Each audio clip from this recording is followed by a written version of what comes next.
Will nationalization return as a major global economic trend? Imagine a world where governments take control of key industries like energy, healthcare, and transportation. Could this happen again on a large scale? Let's look into it. Nationalization is when a government takes ownership of private businesses or industries and makes them part of the public sector. In socialist ideas, this is a way to shift control from private owners to the people through the state.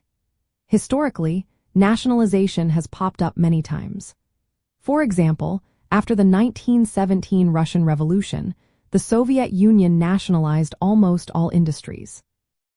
Mexico took control of its oil industry in 1938, and Iran did the same in 1951.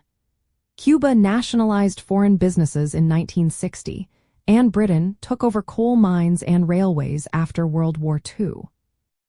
But many of these nationalizations were not about creating worker control.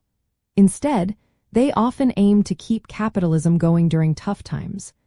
Governments nationalized industries that private companies failed to run profitably.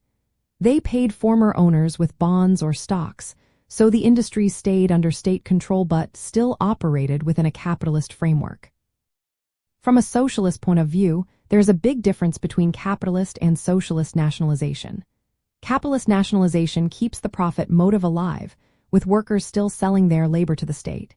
The state acts as a new boss, managing industries for profit. Socialist nationalization would be different. It would mean workers elect representatives to run their workplaces and plan production democratically. The goal would be to meet human needs, not just make money. Today, the world still sees some government control over essential services like health care, water, and energy.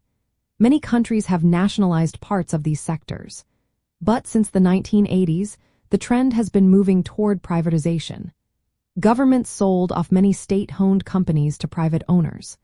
This shift was driven by the belief that private companies are more efficient and innovative. However, economic crises can change this pattern. When capitalism faces severe problems like financial crashes, resource shortages, or climate disasters, governments might step in again with nationalization. For example, during the 2008 financial crisis, many banks and financial institutions were temporarily taken over by the state to prevent collapse. Looking ahead, whether nationalization becomes a major trend depends on how deep the economic problems get. If capitalism continues to struggle with instability and inequality, governments might expand state control. But without worker participation and democratic planning, these moves will likely serve capitalist interests rather than create genuine socialism. In the end, the return of nationalization will depend on whether it is used to stabilize capitalism or to build a system where workers have real control. If it is the latter, it would require a fundamental change in how governments and industries operate.